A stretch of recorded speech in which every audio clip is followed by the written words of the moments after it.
Are you looking for a simple way to spruce up your die cuts? I've got one for you. Let's get crafting. Today I'm going to be using the Vault Funky Floral Wreath along with some embossing folders, of course.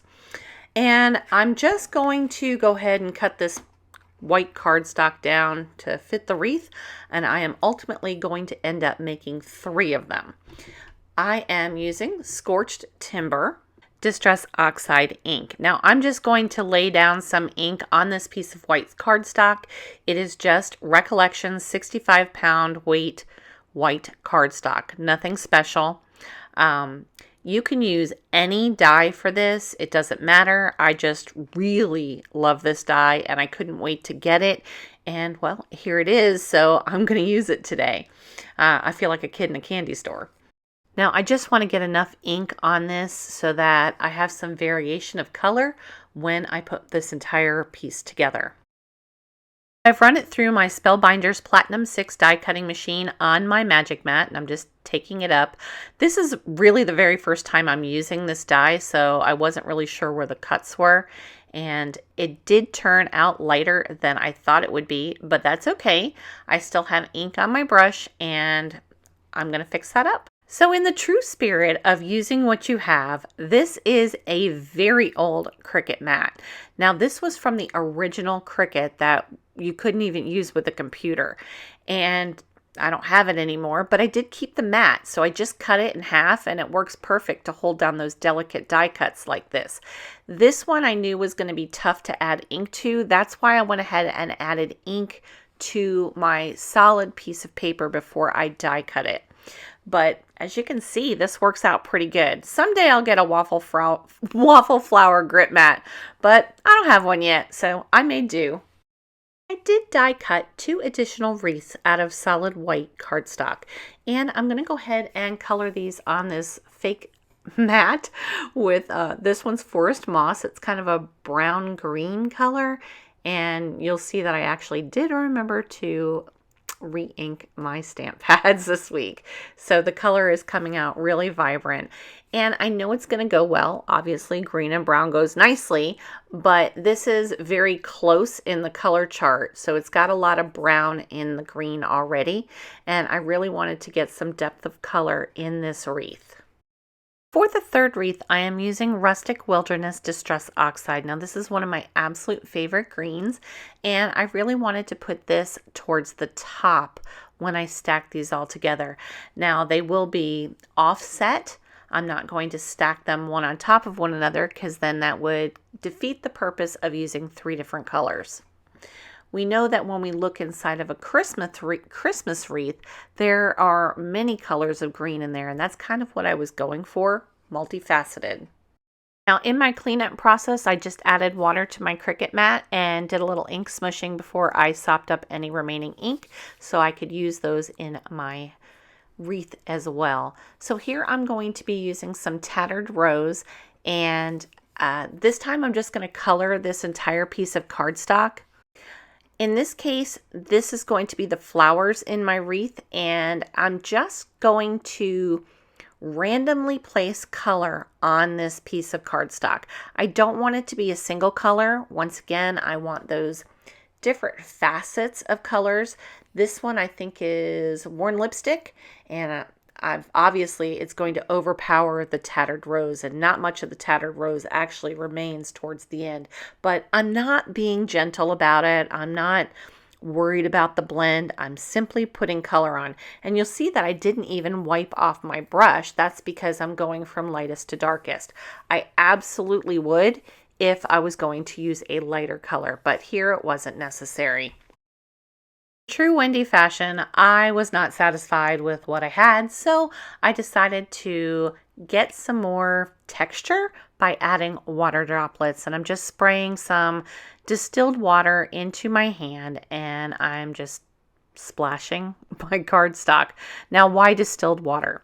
You can absolutely use tap water, but where I live, I don't like the smell of the tap water once it sits in the plastic container for a period of time. So by using distilled water, I don't get any of that odor that otherwise would be there, and it would also kind of contaminate my my water bottle, and then even when it's dried out, it still smells like the water. So we just go with distilled water here. And I'm going to give it a quick dry, and this is more of what I was looking for. Be sure to stick with me until the very end because I have a couple of other cards that I can't wait to share with you. This die set is extremely versatile. Just by changing the colors, you can get a different season out of it. And there are 14 dies in this set, so I'm going to separate the leaf dies from the floral dies, and there's also a bow in there, but I'm not using the bow today.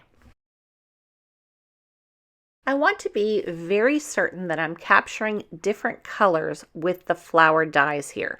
So I am going to do something rather unusual for me, and that is to tape down my dies onto the cardstock. I'm using Mint Tape, which is a scrapbook.com exclusive, and it is an extremely good tape that you can use over and over again. Now, this is not something that I typically do. You certainly don't have to tape down your dies, but I was looking for a variation of color.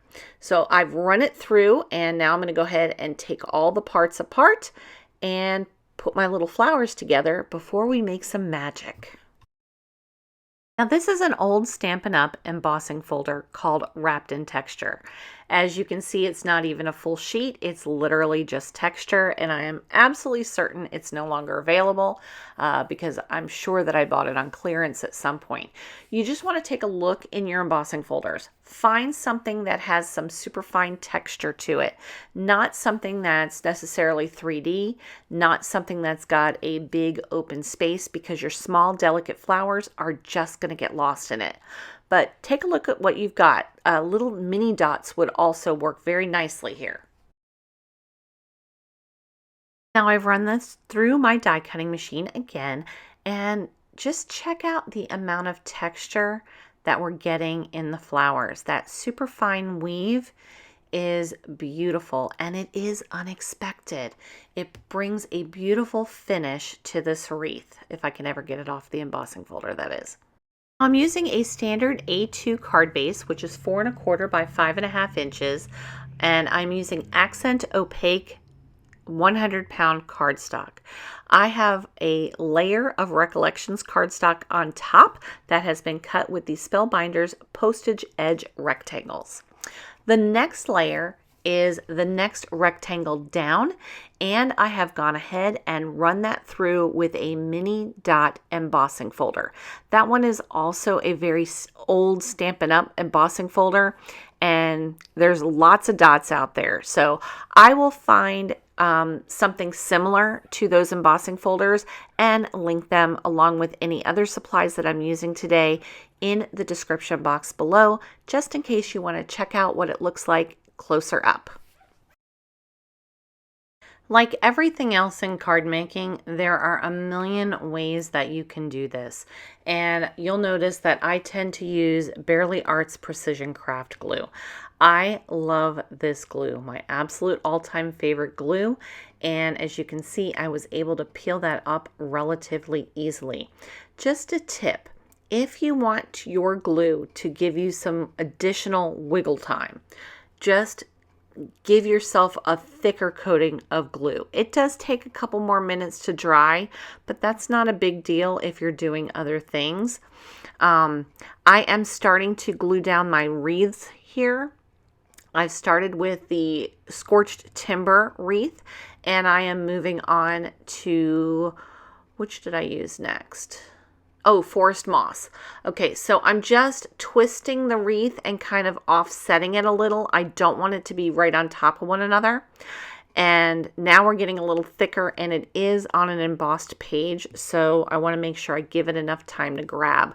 I did speed all of these up just a little bit and cut out quite a bit, but once you've seen somebody glue down a wreath, you've seen it a million times. So I just want you to see really how different that looks when you add different shades of green and brown. Now I'm going to go ahead, I'm toying with the idea of the bow, but it doesn't make it in the final project. And I'm just going to go ahead and figure out where I want all of my flowers first, and then I'll go ahead and glue those on. I've decided to make this my very first Christmas card of the season, so I'm finishing this one up with a Merry Everything sentiment and some liquid pearls in platinum pearl. Now this is one of my favorite color liquid pearls, but a tip here. Always make sure that you test it on a scrap piece of paper before putting it to your project, because you could have air bubbles, and if you squeeze too hard, the air bubble will pop and make a mess of your design. Use an embossing folder to get texture in your die cuts for this beautiful wreath. How about using an embossing folder to add texture to die cut words? Using embossing folders with large floral images is wonderful. Now I've taken a piece of pattern paper and I've added paper glitz to the face of it to give it that shimmer. I've die cut it, and yes, dropping your dies on your glass mat on purpose will release that paper. I also used pattern paper to cut all of my greenery for this example. Check out some other videos that I've selected just for you. Until next time, I'll see you real soon.